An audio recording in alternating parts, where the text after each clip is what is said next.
السلام عليكم، يا رب تكونوا بخير. وحشتوني جدا جدا. يلا النهارده نعمل حاجه بنحبها جدا كلنا، وهي ليها وصفات كتير قوي، بس انا النهارده جايبه لكم وصفه سهله جدا مميزه، وان شاء الله تديكم نفس التست اللي بتاكلوه كمان من بره. يلا بينا نعمل البرجر بطعم بره بالظبط. وكمان هنعمل صوص الجبنه اللي بقى خلاص ترند في المطاعم، وبيحطوا دايما الجبنه السايله دي، بتبقى فعلا حلوه قوي. فيلا بينا نعمل صوص الجبنه والبرجر المميز قوي النهارده، ويلا بينا. اول حاجه اجيب الوok بتاعتي، وهنزل بالكميه المفضله ليكي او اللي هتعمليها من كميه البرجر، يعني كميه اللحمه المفرومه اللي انت عاوزاها. المقدار عندي لو نص كيلو هنزل بربع كوبايه من البقسماط. طبعا كل ما تزودي الكميه كل ما بيزيد معاكي كميه البقسماط اللي هتضيفيها. هنضيف كمان معلقة كبيرة من الفيجيتار. عند اي عطار او سوبر ماركت هتجيب الفيجيتار، اذا كان سبايسي او اذا كان بارد اللي انت بيريحك، بس بيدي بقى تيست جامد قوي من غير ما نجيب بهارات برجر ولا الكلام ده كله. هي معلقة كبيرة هتقوم بالغرض معايا. وانزل بقى بمعلقة صغيرة من البابريكا، رشة كمان من فلفل اسود بحوالي مقدار نص معلقة صغيرة، ومعلقة من البصل الباودر، وطبعا مقدار الملح بتاعي. واخر حاجة وهي معلقة صغيرة كده من المستردة، بتميز الطعم جدا. شفت الدنيا سهلة ازاي؟ وكده خلاص هبدأ اعجن بقى عجن مبرح جدا للبرجر بتاعنا. وخلاص بعد العجن التمام جدا ده بقت عندي عجينه متماسكه جدا، ومش قادره اقول لكم بقى على الريحه، كانك بالظبط يحط عليه بقى توابل والخلطات اللي احنا بنقعد نسمع عنها والمشهوره قوي في الشركات. بصوا، عجينه متماسكه تماما اهي.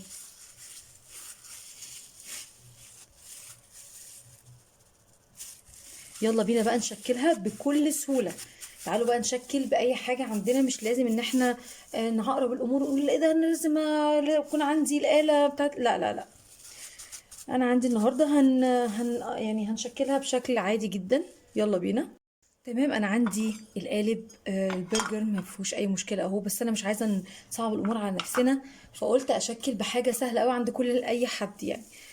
غطا بطرمان عادي، وبجيب كيس معايا بالشكل ده، وبخلي جزء من هنا والجزء التاني، واخد مقدار من البرجر بتاعي بالشكل ده، واضغط كده بالجزء التاني وبايدي التانية كده، وابدأ ان انا اظبط الشكل كله مظبوط.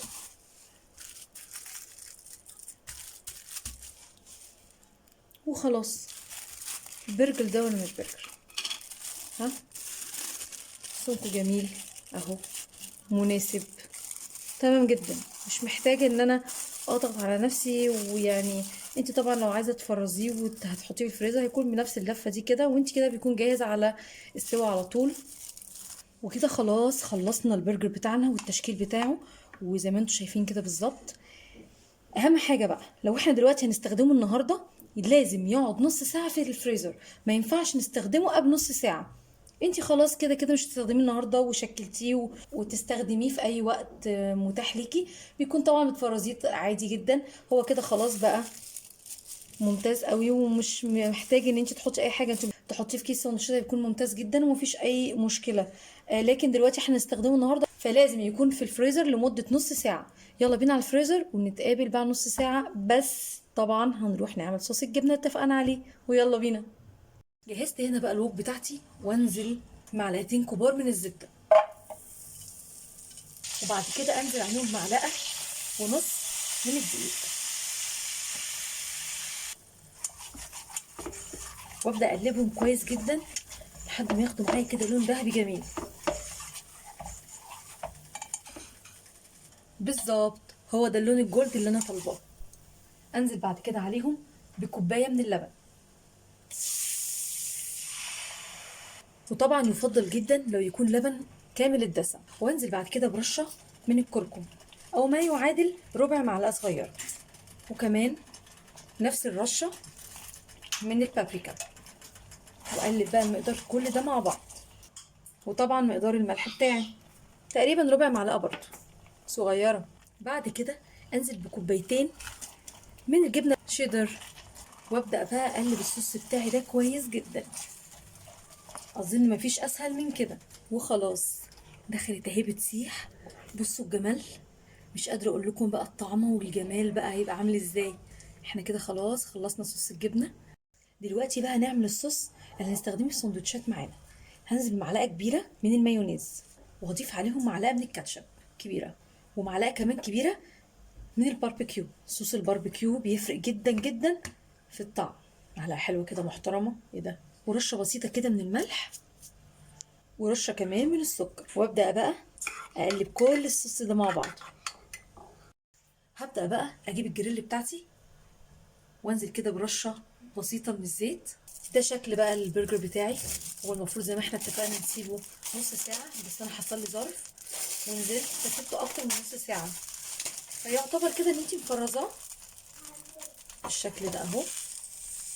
مش هقلبه ولا اجي جنبه خالص غير لما يبدا ان هو احس ان هو بدا خلاص يستوي من الوش اللي ده، او خد وش كده تمام.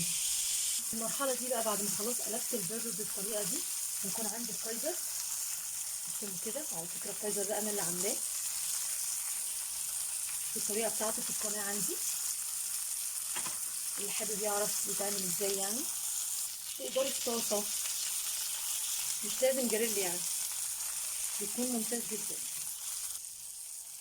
الخطوه دي للكايزر بتديله طعم البرجر، الكايزر في حته تانية خالص، احلى كمان من هو كمان جامد جدا. وبس خلاص كده البرجر بتاعي بقى جاهز. نبدا بقى نجيب الكايزر بتاعنا المتحمص الفظيع ده، وانزل بقى بالشكل ده. انزل بقى بتاني حاجه، وهي الكابوتشا بتاعتي او الخس، ورق كده من الكابوتشا، وبعد كده طماطم وشرايح البصل القمر. وانزل بقى بقطعه البرجر الجميله دي، وبعد كده انزل بتركي مدخن بالشكل ده. واخر حاجه هو صوص الجبنه الفظيع اللي احنا اتفقنا عليه. واجيب الساندوتش بتاعي من هنا كده واغرقه بقى جبنه، واقول له يلا يا بطل على اخواتك بسرعه. وطبعا بقى ما ننساش البطاطس القمر دي. سامعين؟ سامعين القرمشه الفظيعه؟ بصوا من جوه عامله ازاي. دي برضو انا اللي عاملاها، ان شاء الله هنزل لكم بيها في القناه باذن الله. بصوا المنظر، حاجه كده فاخر من الاخر. لو اول مره تشوفوني اوعوا تنسوا تدعموني بسبسكرايب لايك وشير عشان يوصلكوا كل جديد. وبشكركم جدا واللي تابع معايا الفيديو للاخر، وبشكركم كمان لدعمكم. وجربوه وبجد بجد هتدعوا لي. باي باي.